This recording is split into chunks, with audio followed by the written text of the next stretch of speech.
Hi Matt, thanks for coming on. How you doing? Yeah, very good, thank you. I see you got your location emblazoned on the wall. Yeah. Maybe I should have took that off for England. Like I said, thanks for coming on. Really appreciate you coming on and giving your time. Do you want to just fill us in quickly about your career and journey to date? Yeah, no problem at all. Obviously, thanks for having me.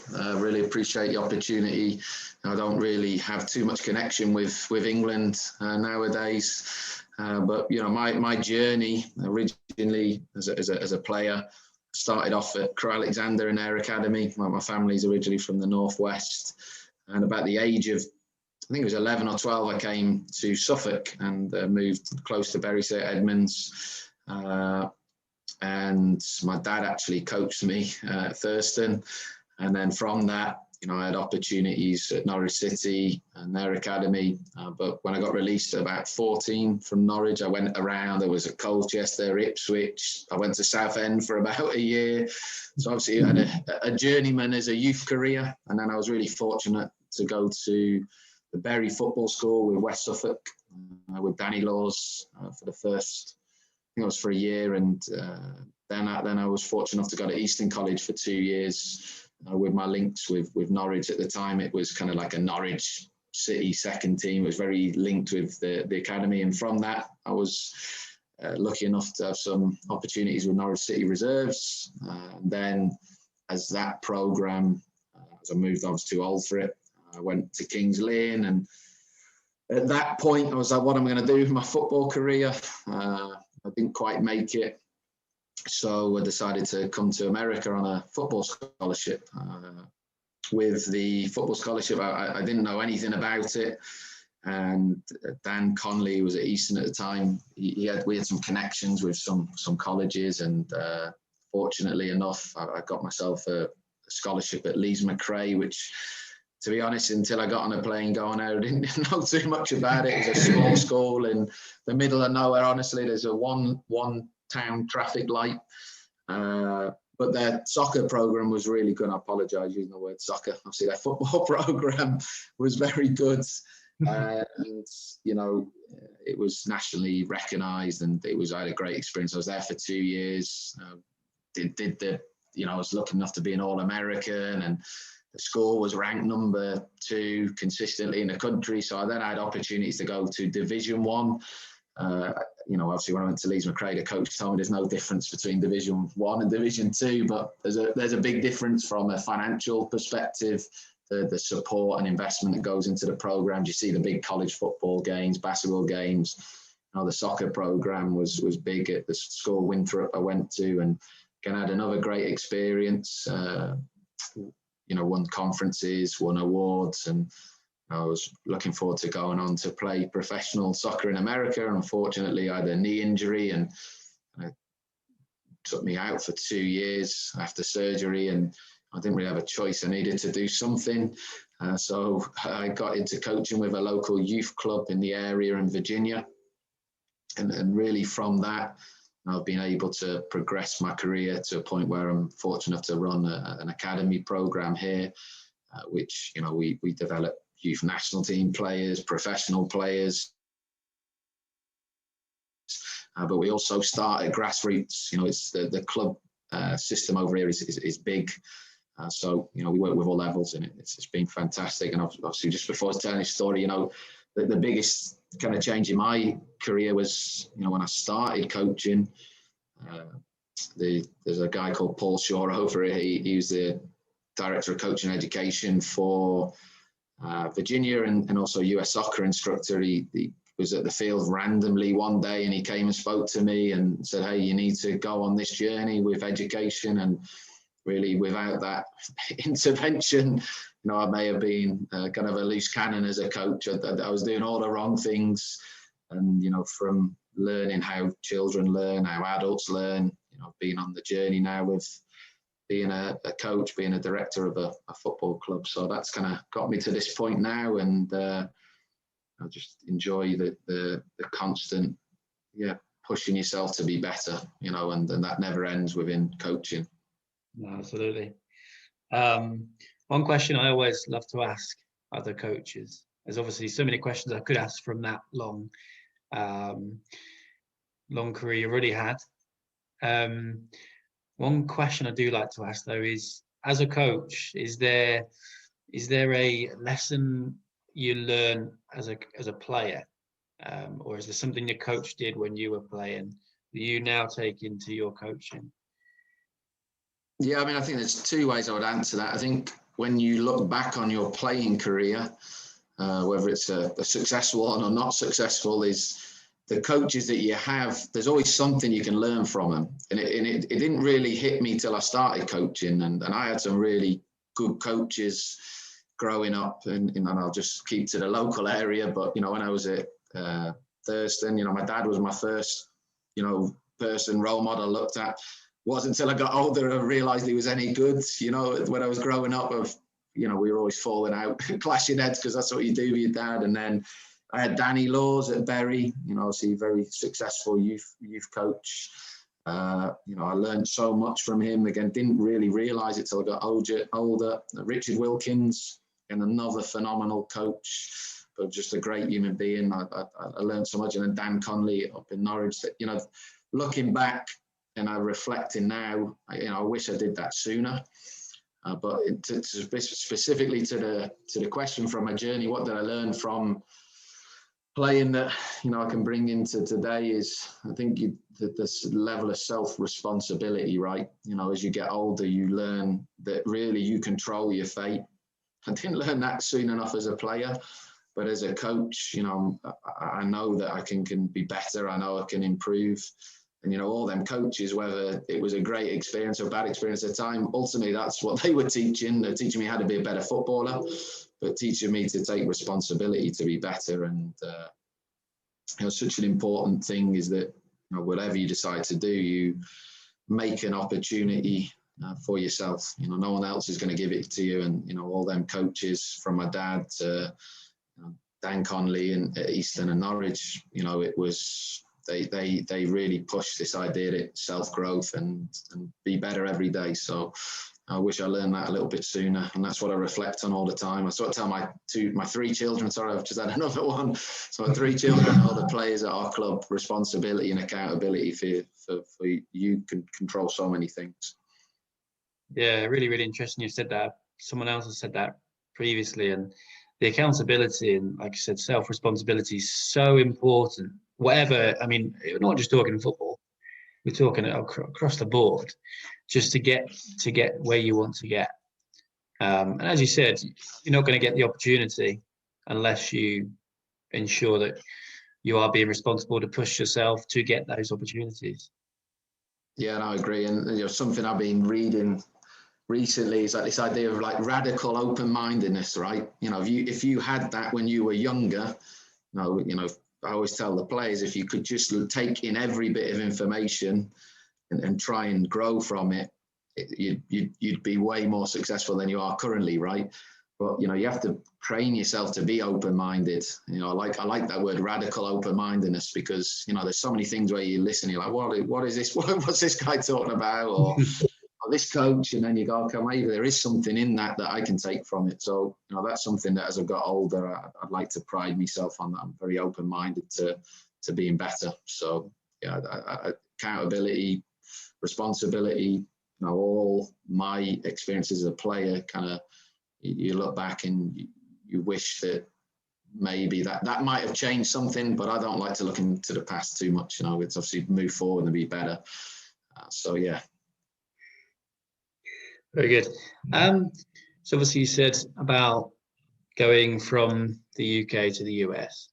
What was the difference when you went from the UK to the US as a player in terms of the training demands, the environment, etc.? What were the main differences you noticed?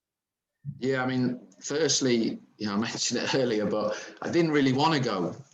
It wasn't something that, I dreamed about as a kid. I wanted to play in England, and I had a preconception of America that it wasn't very good. I was like, the England, we know everything in England and Europe. And so the first thing when you get over there, you get off a plane and you go to train and you're like, well, this is a good level. These kids can play.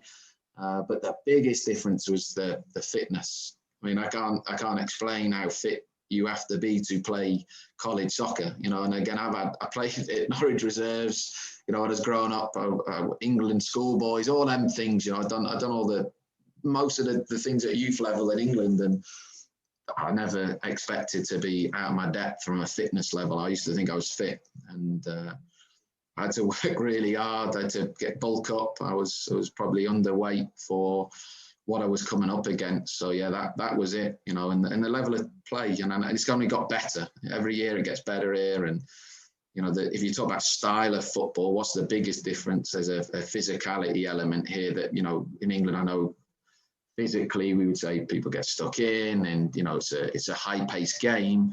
But when I mean physically, I mean big, strong, fast. You know, maybe not key cut criteria for what I was thinking about when I came over. So that was kind of the biggest thing I had to adapt and adjust to and get better. And you know, I was fortunate enough to be at a program where there was already kind of this idea that we all had to get better together. So I went and did a lot of running, a lot of additional training to catch up, because I would say I was behind on that level. It's interesting. Again, the demands, like you said, we almost surely it's when you're going to America, obviously you think about the difference in that maybe they'll have the facilities, they'll have the time to do more training and stuff. You wouldn't think the level of fitness would really change that much, because of course the game doesn't change a great deal, but just that the opportunity to train every day, surely in America, just takes it to that next level. Yeah, I would say the investment in the youth game here, and obviously collegiate athletics in general. And you know, if you go to Division 1 school, obviously the biggest difference is the funding, because you have a basketball team or a football team that brings in millions of dollars because they're on TV. I mean, it's professional sport, to be honest. But the preparation that you were given, you know, obviously most of the schools you're sponsored, so you're getting all your gear for you. You know, you have, you know, I was on a full scholarship at Winthrop, so I was living there. They were feeding me, and I was getting the right foods. You know, I had access to unbelievable facilities constantly to get bigger, stronger, faster. And obviously, you talk about preparation and planning, you know, match analysis, you know, the access to that, access to the way you travel, whether you're flying, whether you're on a bus, it's done as professionally as possible. And that surprised me, to be honest. I knew that there was an investment in different sports, but in football in general, the experience was as good as I'd had at Norwich or any of the youth academies I'd been involved with. It's high level and it's serious. You know, when you're there, you're getting, if I'm on a full scholarship, I'm not getting paid, but I'm expected to perform and I'm expected to go to school and keep my grades up. I never did that in England. Like the expectation maybe wasn't there. Obviously, from myself, number one.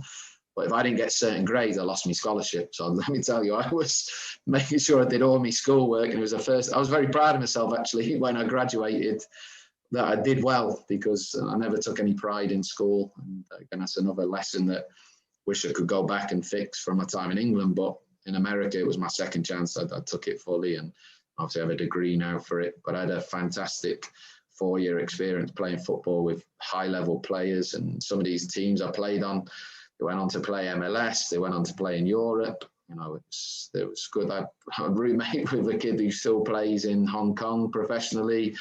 2 lads who were from Uganda went on to play in the MLS. It was an unbelievable life experience. But yeah, football was a high priority here, and I think that surprised me a little bit.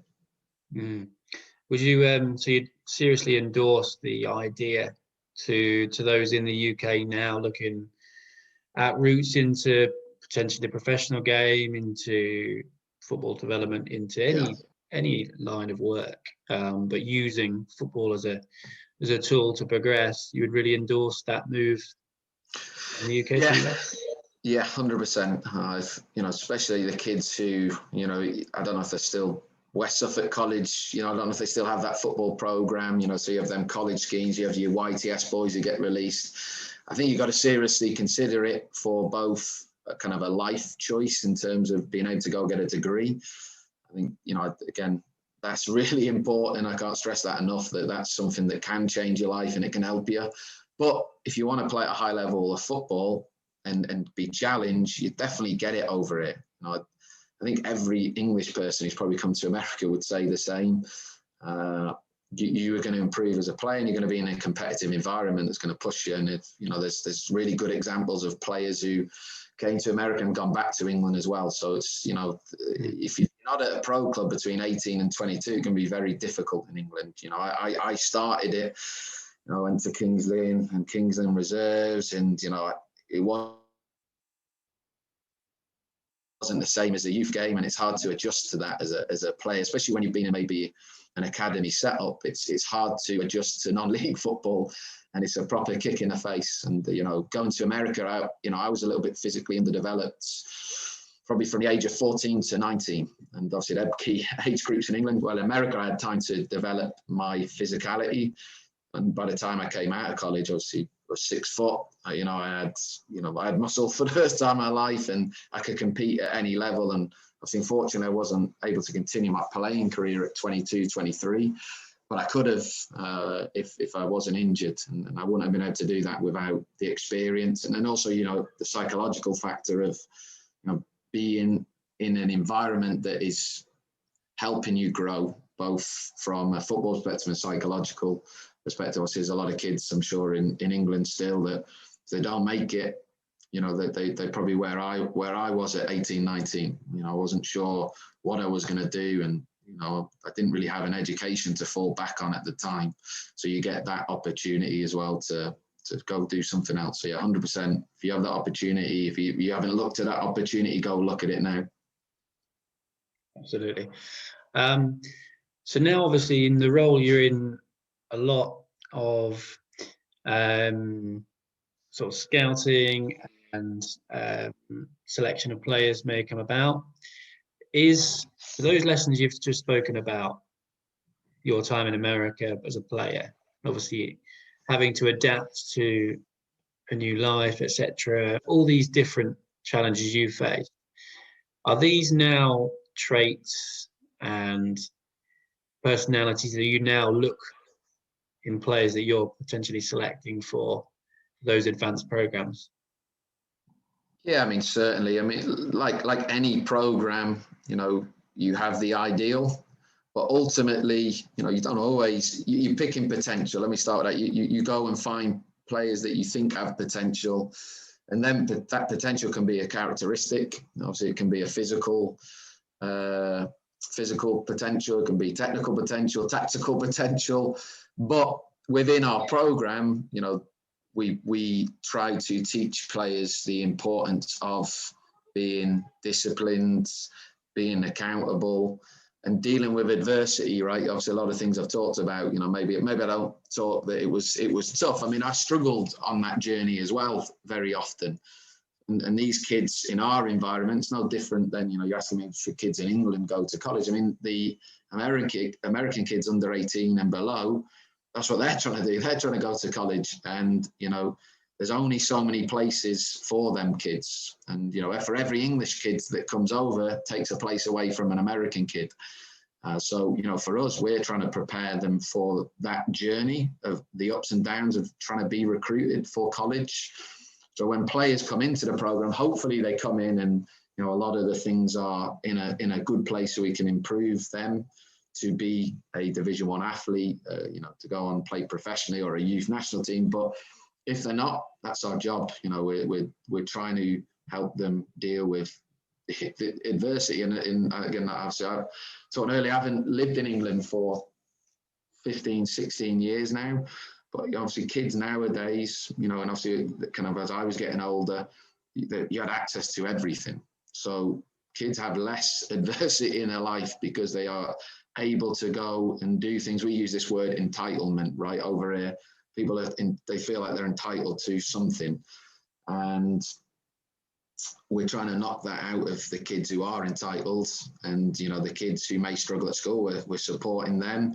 Kids who are unbelievable athletes, but they're not good at football, we're trying to improve that. So, obviously from a characteristic standpoint, if I could go pick a player that has accountability, responsibility, they understand that it's growth mindset, all that kind of stuff, we're going to take them, right? But most of the time we're trying to fix something that they're missing, so it gives them the opportunity to progress to the next level. Yeah, it's really, really interesting you said about that, the lack of adversity at times. And as you've touched on within your journey, there is so many times where you might be at a club and they don't want you anymore, especially when obviously trying to get into the pro game, wherever you were at. There's times where you will be wanted and sometimes you'll be cast aside. And it's constantly going from that to the next one. And again, the same thing may happen. And again, as you said, you've gone to America, where you've all of a sudden gone, oh my days, I've now got to go and hit the gym. I've now got to adapt if I really want to be here, and you've managed to do that. And it's just so important, isn't it, just to keep trying to manage as an individual to manage. And I will say, obviously, because there is a lot of it. Yeah, I talked about obviously the physical nature, right, of coming over here, but I wanted to improve as a footballer from a performance standpoint. Because you talk about that adversity, the pressure of wanting to be a professional, the pressure of playing at a good level, whether that's youth or non-league.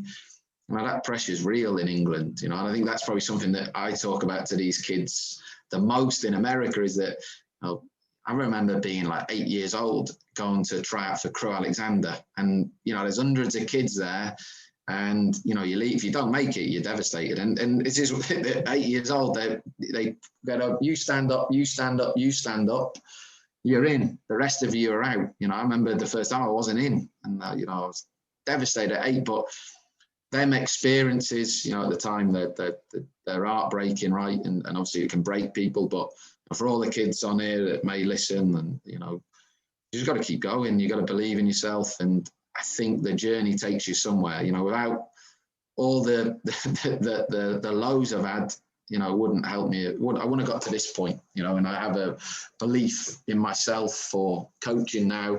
Maybe that I lacked as a player because of the adversity bothering me. But the best players I played with, they were bulletproof to adversity. I played with Ian Henderson. I don't know. Ian, obviously he's now at Salford. Yeah. He's like Norwich City, the local lad, but he used to play for Thetford Town, right? And played Thurston Thetford would play. And it was me on Thurston, he was on Thetford. And we went through some of the trial processes at Norwich, but Ian was so confident in his belief and in his ability to step on a pitch and play.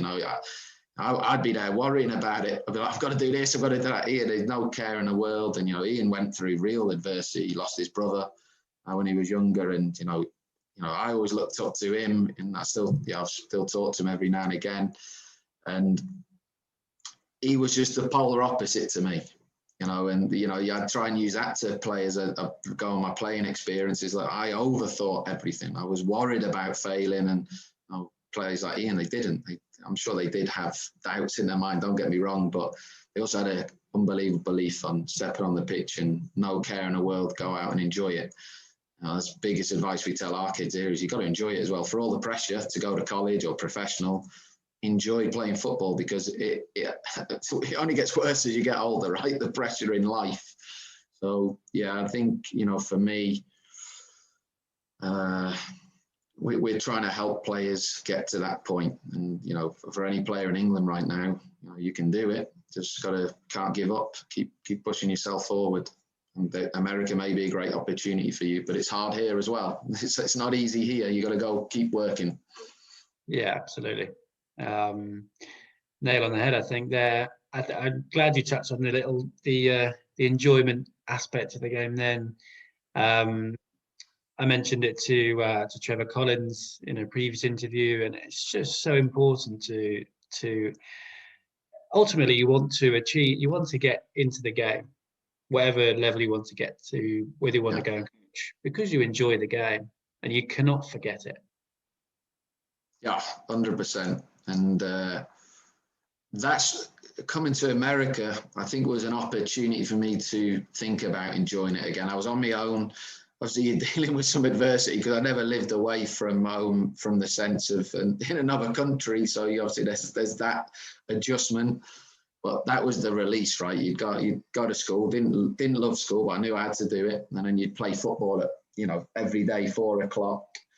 And I realised I actually had an injury when I first came over. I tore my ankle ligament. So I'd come over, out. I couldn't play for 6 months, 7 months. And I watched and I thought, how silly have I been over my time in England, just worrying about performing, worrying about what people think, worrying about how I get to the next level. And, that was really the turning point for me psychologically. It was like, I'm here on my own. And what have I got to worry about? Just go and play. No one really knows if I'm doing well or not. And taking that pressure off, I was very successful with, the things I achieved from a college perspective. And so I'm proud of them, but, they're in the past and I don't really think about it too much now. But yeah, certainly got to enjoy it. You got to love it. I think that's one thing we tell the little kids, right? We talk about what we do in our club, under 8, under 6 or under 12. The main objective for us is to develop passion and love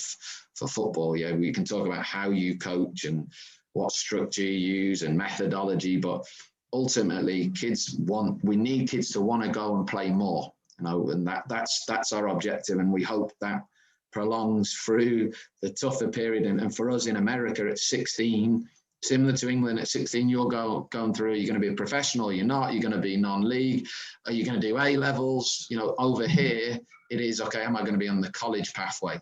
Because before, at 16, if you're still at the club, you're probably not going to be a professional here. Most of our boys who've gone on to play professional at 15, 16, they've been sent to an MLS academy.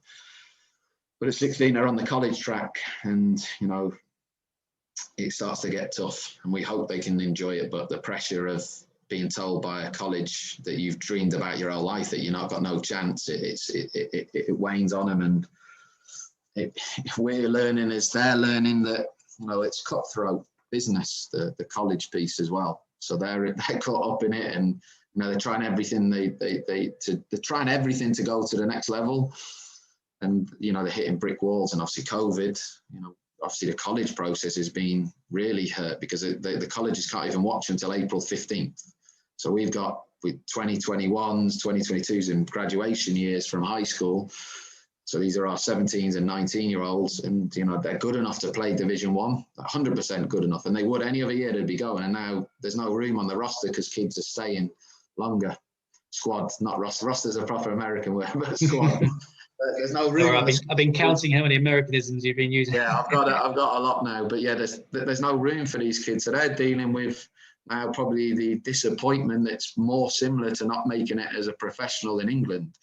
So yeah, we want them to try and enjoy it and not forget that. And I think if you say the first question was what experiences, I didn't enjoy it enough. I stopped enjoying it in periods of my life, but I just kept going. And obviously, there's some life lessons in not giving up.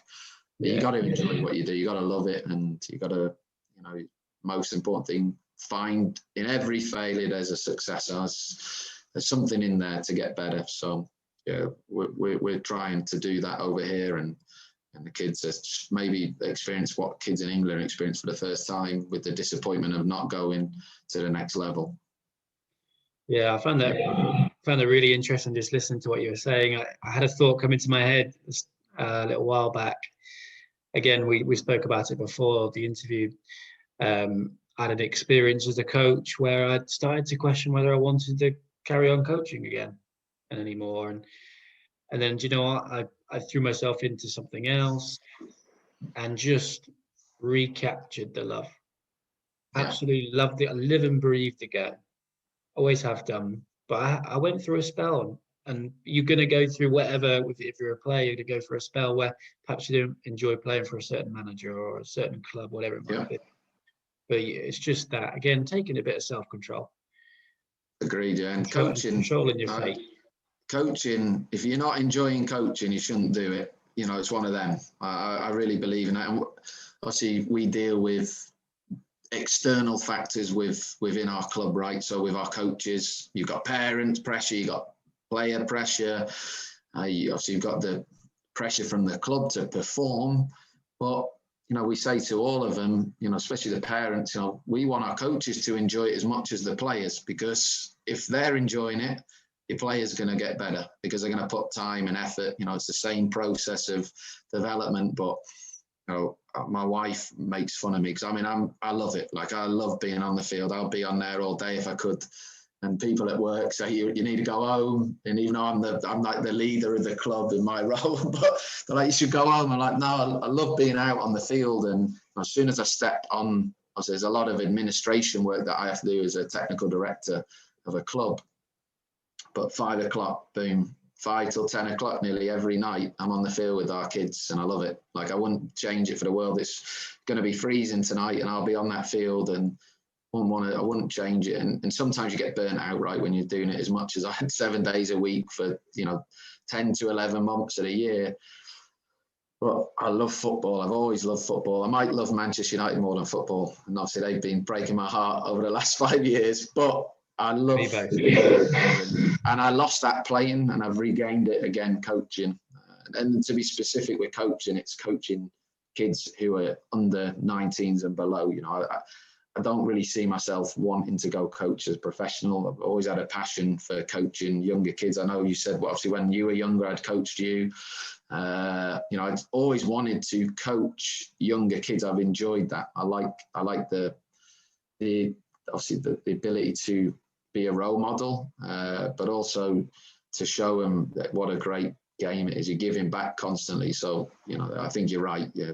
If you don't love it, if you're a coach on here and you're listening, if you don't love it, you're either at the wrong club or you're in the wrong profession. And ultimately, with everything you do, you have to have an objective.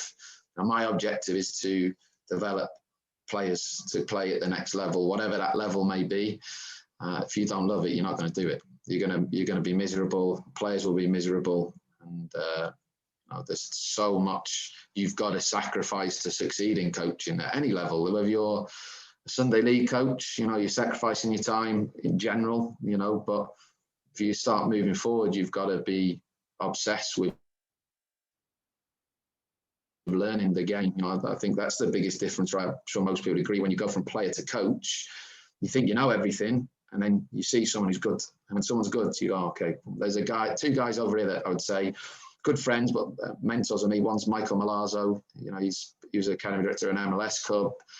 Unbelievable coach, Aaron Bruner. They showed me their work that they do, and I saw them coach, and I was like, God, I'm nowhere near this. And they inspire me, or I aspire to be as good as them. But the time I've put into getting better, it's just my wife's not happy with it. Let's put it that way. Travel America, Europe with the search of becoming a better coach. So yeah, you got to love it with anything you do in life, for sure. Absolutely. Just wanted to ask you a question. I had a brief spell in America for a summer, so my knowledge of America isn't great. What's the youth programs like in America? Because again, many people here won't know. But what are the US youth programs like? Well, youth football is massive here. It's one of the. I think if it's not the biggest sport, it's right up there. I think it might be the most participated sport in the country, or close to it. But the clubs are big, so I kind of explain the structure of a football club in America. So you have, they call it recreation soccer. So recreation soccer is like grassroots. So you'll pay, a minimal amount to play soccer, and the club will organise a volunteer coach, and you play like they call it in-house league. So in-club league on a Saturday. So 1 or 2 practices, and that level is from like under 4 all the way up to under 19. Now at under 6, that's where the competitive side, and they call that travel soccer. Now you're not traveling at under 6, under 7, under 8, but at that level, you start to players who develop more of a passion and they want to play more, they start to train 2-3 times a week. And obviously you're preparing them now for under 9s. We start to develop teams. So our teams start at 9s. That's where they're tiered. Now, the reason we tier them, under 9 we'll have an A, B, C, D, E team for it. Exactly. And the big clubs, right? You know, our club has 4 or 5 teams at the under 9 age group on the boys, 3 or 4 teams on the girls as well.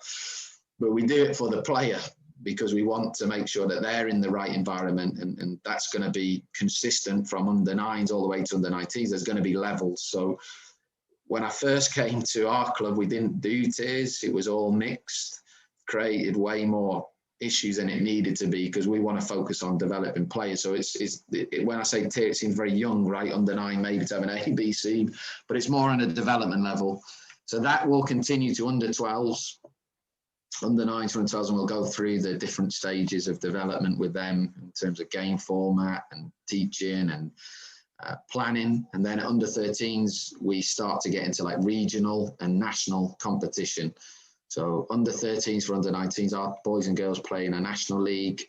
But then underneath that, we have 2nd, 3rd, 4th teams that play regionally or in state leagues as well. So it's big. I mean, a youth club is big. And I live near Washington, DC. You know, within our area, you know, we probably have in our club program maybe 5,000 to 6,000 kids. You know, so to be on the elite teams, you know, BDA teams that play in ECNL, you know, you're talking about being one of the best of, you know, 6,000-7,000 kids, but also, you know, in our area, 30 minutes down the road, there's another club that may have 10,000 kids. So it's big, you know, and obviously most of them numbers are in the recreational soccer, and then travel, it starts, you know, there's 1,000 travel kids, and then there's 250 kids who are in the academy program. So, I mean, it's massive, and the level is good. You know, I've seen some under 9, under 10 teams that do, you know, you couldn't believe how good these kids would be, you know, and it's getting better all the time. And the investment from the clubs and the education is improved. So now not only do we have numbers, we're starting to have quality. And again, the biggest thing in America is that shock English people, right? When I played local football, I paid £1, right? Your dues, play £1 to train. Over here, they pay, it's big money, you know, in terms of it's pay to play, but there's no return investment in a club, you know, and you'd have, you know, you're talking about clubs with millions of dollars of budgets or revenue each year, but that money ultimately goes into having better coaches. So for as much as people may complain about the system, and could the system be better? 100% it'd be great if it was free for every kid. Most clubs, kids who can't afford to play, their scholarships. So that people are trying to find positive solutions for the pay-to-play model over here. But ultimately, at the age of 15, if you're good, you're going to go to a pro club and it's free. So it still starts to hit that model. It's just normally up to the age of 14, most kids are playing at a club that's paid to play, whether that's at the elite level or at the lowest level. So they're the biggest differences. But I think there's some benefits. Again, my experience is different because I haven't been in England for 16 years, but the training that the 2nd or 3rd team here is getting is probably better than maybe my experience and, you know, a top youth Sunday league team in the Ipswich League, or the Ipswich and Suffolk League, or whatever it is. I think that's how it's called, Ipswich and Suffolk League. Thurston would play in that, you know, the average level of coaching is much better because these coaches, the money that the parents are paying, the money's gone back into coaching education. So, you know, in our club, you know, most of our top coaches are between A, B, and C licenses, and we really push that. So, you know, I think for every negative, again, there's a positive somewhere where you can reinvest in areas that will help a player's development. You know, obviously the hardest thing for us always to make sure with our club and our parents is that integrity of why they're paying. You know, the fee is not, we're not collecting money, we're doing it to reinvest in player development and coaching, education.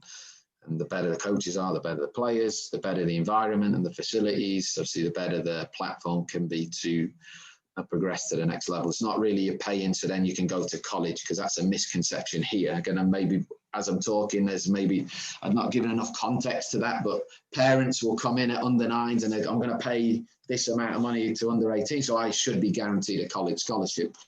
You're not paying that. You're paying for the integrity of a development platform.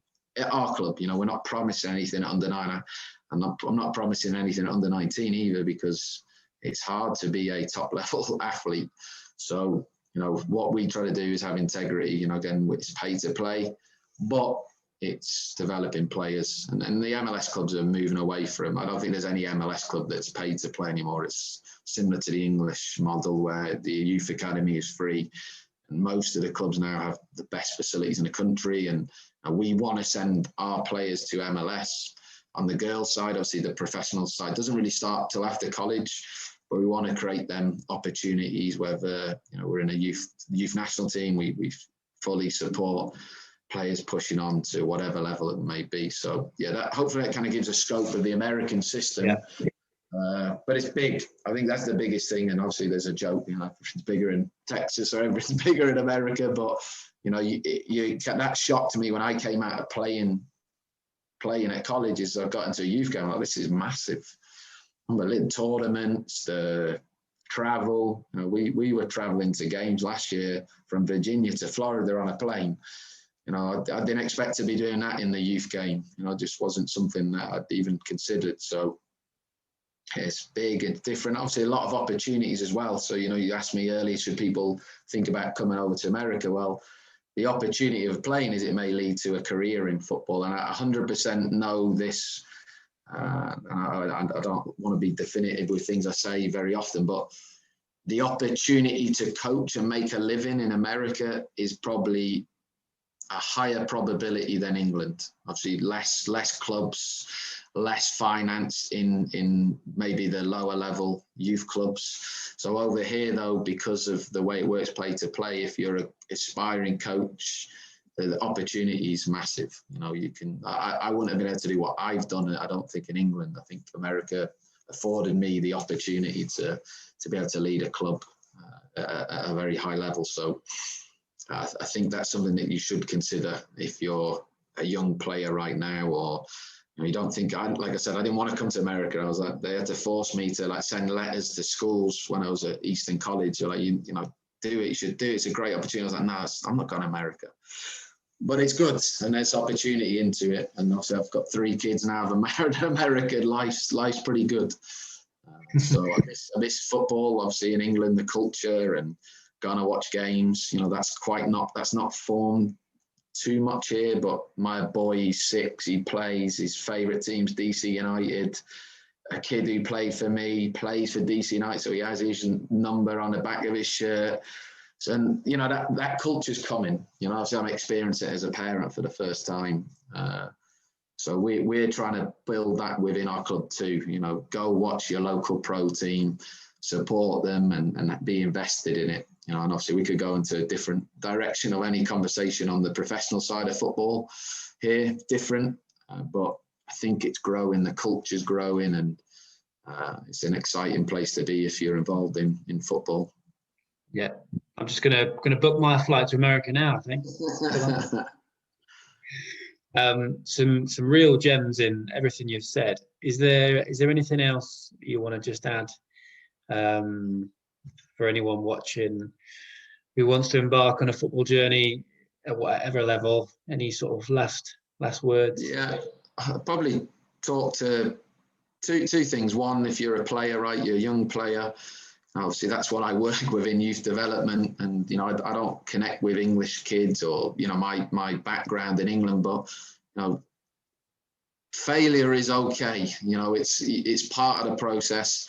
I remember being 16, 17, 18, them age groups really wanting to be a professional. I saw other players moving on to the next level, and it's demoralizing, right? It's the emotions that you go through. You don't know how to pick yourself up. You don't know where to look. You think if you don't make it, your friends are going to treat you differently. You kind of lose your identity. But, there are other opportunities than just playing in England. So, obviously, hopefully America, if that's something that you can go and research and study. It's a great opportunity, and I'm not the only English person that's come over here. There's boys who played at Bury, lad Colin Kent. He was a captain. He's gone over and made a great career over here. Alex Harrison played for Bury Town. He went over to America. So lots of real good local examples within. I think Tom Clements as well. He was younger than me, another Bury lad. Lots of kids in your area, Tom, specifically, that could go on, and there's people who've done it. But also coaches, I think that you're only as good as the time that you put in. I think would be my advice. And last few words from me is go sacrifice yourself. I always talk about 3 key things with our coaches that, my job is to develop coaches is knowledge, proficiency and application. You need to improve your knowledge as a coach from a understanding the game, from a methodology standpoint, and then you've got to go try and apply it, and you've got to experience coaching. So, put a lot of time into it, volunteer a lot of hours, and them hours pay off. And obviously I've talked about where I am now, but I've been doing coaching 11 years professionally, and the sacrifice is tremendous. And but I think it's worthwhile. I feel like I know more about myself and know more about football, and the only time I don't look at football from an education standpoint is when I watch Manchester United. So you could ask me about tactics or what happened, I couldn't tell you when I watch them. It's just it's my passion and emotion. It's the only time I switch off from watching it from an analytical standpoint. So yeah, I think completely agree. I've appreciated obviously the opportunity to talk to someone from Bury St Edmunds. Like I said, I haven't talked to anyone from Suffolk for years. So, if it inspires any kids or any coach, it'd be nice to give back to that area too, because it gave a lot to me. Perfect. Thanks a lot, Matt, for your time. It's been superb, and some real great takeaways for people there, I think. Brilliant. Thanks, Tom. Thanks again.